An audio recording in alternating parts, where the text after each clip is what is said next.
بسم اللہ الرحمن الرحیم۔ السلام علیکم سامعین، میرے یوٹیوب چینل میں خوش آمدید۔ صدقہ فطریہ عید کا چاند نظر آنے کے بعد واجب ہوتا ہے اور اس کا وقت عید کی نماز تک رہتا ہے۔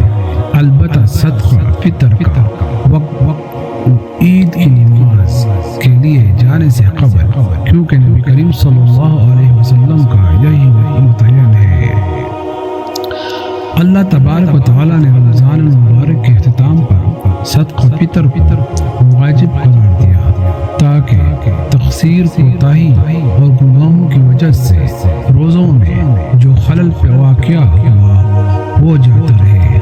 روزے کی حالت میں جو فضول یا بیہودہ باتیں زبان سے نکلی یا نظر بٹکی، فطرانے کی ادائیگی سے روزہ ان چیزوں سے پاک ہو کر اللہ تبارک و تعالیٰ کی بارگاہ میں ایسے مقبول ہو کر پیش ہوتا ہے، اس کی قبولیت میں کوئی رکاوٹ پیدا نہیں رہتی۔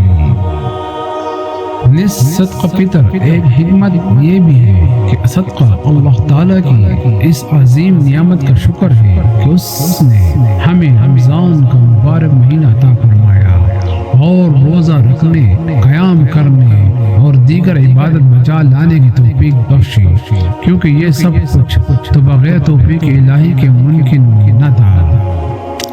حضرت ابن عمر رضی اللہ عنہ سے روایت ہے کہ سرکار دو عالم صلی اللہ علیہ وسلم نے مسلمانوں میں سے ہر غلام، مرد، عورت، چھوٹے بڑے پر زکوٰۃ صدقہ فطر کے طور پر ایک سیاہ جو فرض قرار دیا۔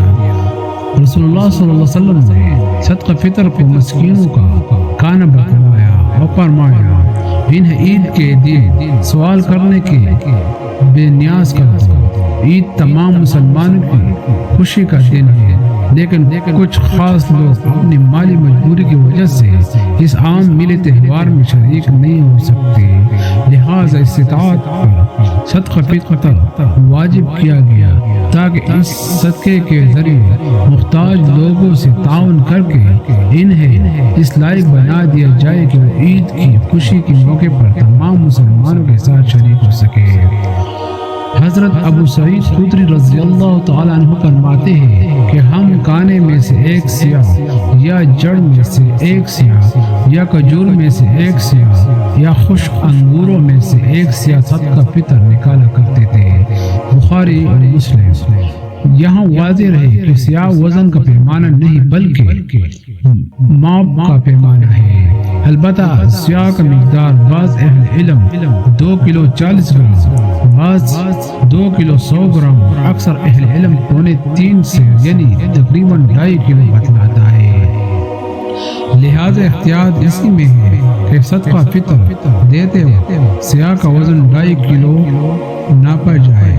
عام طور پر یہ سمجھا جاتا ہے کہ صدقہ فطر صرف گندم کے ساتھ خاص ہے، جبکہ حدیث میں صدقہ فطر 4 قسم کی چیزوں سے ادا کرنے کا ذکر ملتا ہے۔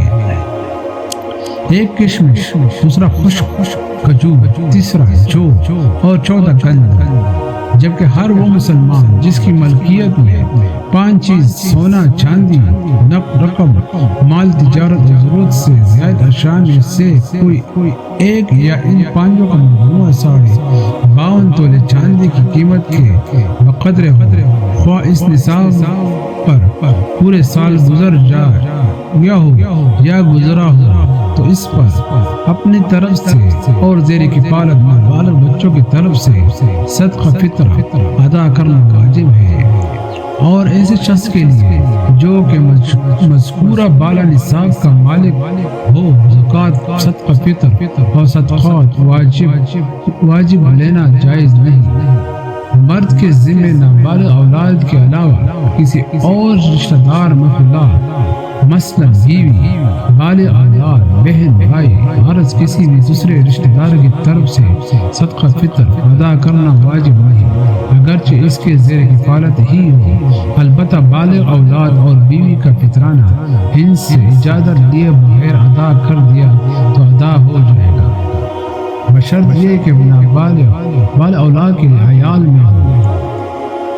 اسی طرح ماں کے ذمہ بچوں کا صدقہ فطر لازم خواہ مالدار ہو کیوں نہ ہو۔ اگر عورت خود صاحب نصاب ہو تو صدقہ فطر کی ادائیگی خود ذمہ دار ہے، شوہر کے ذمہ لازم ہے۔ تاہم اگر شوہر بیوی کی طرف سے ادا کر دے تو صدقہ فطر ادا ہو جائے گا۔ اگر عورت نصاب کی مالک نہیں تو اس پر صدقہ فطر واجب نہیں۔ جن لوگوں نے سفر یا بیماری کی وجہ سے یا غفلت کی وجہ سے روزے نہیں رکھے، صدقہ فطر ان پر بھی واجب ہے اگر وہ صاحب نصاب ہے۔ صدقہ فطر عید کا چاند نظر آنے کے بعد واجب ہوتا ہے، اس کا وقت عید کی نماز تک رہتا ہے۔ البتہ صدقہ فطر کا وقت عید کی صبح نماز عید کے لیے جانے سے قبل ہے، کیونکہ نبی کریم صلی اللہ علیہ وسلم نے اس کا یہی وقت متعین فرمایا ہے۔ چنانچہ حضرت عبداللہ ابن عمر رضی اللہ تعالیٰ کا بیان ہے کہ رسول اللہ صلی اللہ علیہ وسلم نے ہمیں پترانے سے متعلق حکم فرمایا کہ اسے لوگوں کی نماز عید کی طرف جانے سے پہلے ادا کر دیا جائے۔ جو شخص نماز کے بعد ادا کرتا ہے تو اس کا شمار عام صدقات میں ہوگا۔ ہاں اگر کوئی مصلحت پیش نظر ہو تو وہ ایک دن پہلے بھی ادا کیا جا سکتا ہے۔ طاب ابن مالک میں ہے کہ ابن عمر اپنے اور اہل اہانہ کا فطرانہ عید سے 2 دن قبل صدقہ فطر وصول کرنے والوں کو دے دیا کرتے تھے۔ اگر کسی نے نہ رمضان میں ادا کیا اور نہ عید کے دن تو بعد میں بھی ادا کرنا اس کے ذمہ واجب رہے گا، وہ معاف نہ ہوگا۔ صدقہ فطر کو اس کے صحیح شرعی مصر میں لگانا صدقہ فطر ادا کرنے والوں کی شرعی ذمہ داری ہے۔ صدقہ فطر صرف ان غریبوں کو دیا جا سکتا ہے جنہیں زکوٰۃ دینا درست ہو، یعنی جس کی ملکیت میں 52.5 تولے چاندی یا اس کی مالیت کے برابر 16 چاندی نقدی رقم مال تجارت اور ضرورت سے زیادہ سامان نہ ہو تو اسے صدقہ فطر دیا جا سکتا ہے۔ جبکہ جن لوگوں سے یہ پیدا ہو جسے ماں باپ دادا دادی اسی طرح اس کی اولاد ہے جیسے بیٹا بیٹی پوتا پوتی نواسا نواسی وغیرہ، ان کو صدقہ فطر دینا جائز نہیں۔ اس طرح بیوی شوہر کو اور شوہر بیوی کو صدقہ فطر نہیں دے سکتے۔ اس کے علاوہ باقی سب رشتہ داروں کو دیا جا سکتا ہے جبکہ وہ مستحق ہو، بلکہ مستحق رشتہ داروں کو دینے کا دوسرا ثواب ہے، دوہرا ثواب ہے۔ ایک صلہ رحمی، دوسرا حجب کی ادائیگی۔ جن لوگوں کو اللہ تعالی نے توفیق دی ہے ان امیر افراد کو گندم پر انحصار کرنے کے بجائے اپنی حیثیت کے مطابق صدقہ فطر ادا کرنا چاہیے تاکہ زیادہ سے زیادہ غریبوں کی حاجت پوری ہو اور عید کی مسرتوں اور خوشیوں میں